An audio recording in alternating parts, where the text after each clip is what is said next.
Happy good morning. This is Brianne from Zenful Mindings.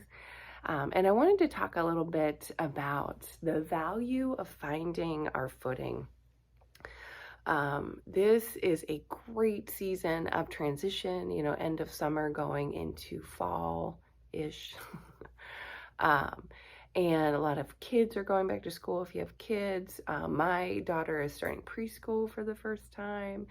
And, there's other transitions going on in our lives. And it feels crazy sometimes, right? For us, like I'm going back to teaching writing and I'm starting this children's yoga teacher training. And all of these things in our house are like happening at this like one pinpoint in time. They all seem to be clumped together. And I've spent the last few weeks really trying to get us into some kind of routine that we can then pivot from, right? Like, so this stable point that can ground us, can help us be on time-ish, and that we can, grow from or expand from and make changes to if we need to. But we need a good starting point, a foundation, right? And this is exactly why we find our footing in yoga on the mat. So we find the roots of our body. I'm going to use our feet for this particular talk, but it's really whatever part of you is pressing into the ground. And in standing postures, that is very often your feet.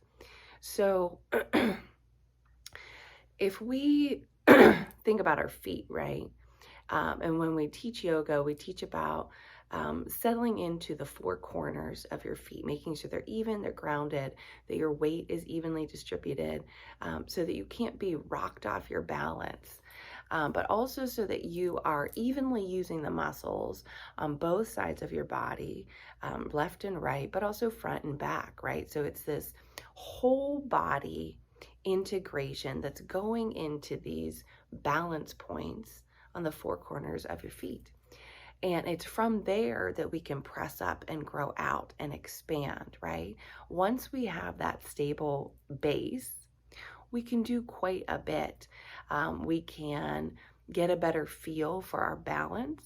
We can move a little bit more freely on the top half of our body without having to focus on, our feet rocking back and forth. What are our knees and legs and hips doing? And I think that the same thing is very true in life, because if we have a solid foundation, this solid root that is deeply embedded, we can find stability and security there, which is a lot of times what's shaken when there's a big transition, right? There's that saying, we feel the rug pulled out from underneath us, and it's literally about knocking us off of our feet, our foundation. So if we take the time to firmly plant our feet and explore what that means and what that feels like for us, we can then, in our lives off the mat, find those places to grow and expand or to make changes as necessary. And we can do that with more confidence because we're not so deeply worried about our security or our stability, right?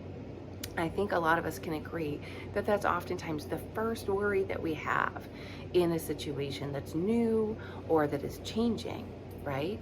And so for me, I know that has to be the first thing that I come to. How am I safe in this situation? How am I secure? And if there are things that don't make me feel safe and secure, those are the things that I need to prioritize and address first. For us, with all of the things happening all at once in our household, it really is about scheduling, right? It's about like what time we leave the house in the morning. Is everybody dressed? Have we eaten a healthy breakfast? Did we get up on time? And once those little pins are in place, then we can go from there, right? Then we can start the changes. We can see how it actually flows in real life, and then see if we need to make adjustments, if we can add things in, if we need to take something away, but we have a solid base from which to move, right? And I hope that as the season changes, that you also find your footing, both on and off the mat. I think that we would all do better for ourselves if we recognize that when we talk about those basic needs, right, that we as humans and animals have, right, food, shelter, and water, those very, very basic building blocks, that those are things that make us feel stable. But there is now more, right, in our complicated culture and style of living. There are more things that we need to make us feel stable. So what else do you need in your bare minimums? And I'm not talking about like the fancy things that make us feel good, but like what actually makes us feel safe? Is it knowing our bills are paid? Is it having solid emotional connections with others? Is it making sure that our kids go to bed knowing that they are loved? What makes us feel safe and secure? So I invite you today to explore what that means for you, to do some things to make sure you're making that a priority. And, ultimately, that is a form of self-care, right? It's a self-care priority item. So make it one for yourself today. I thank you for your time. Please like, share, and subscribe, comment, or message if you have anything you'd like to share. And have a beautiful day, finding your footing.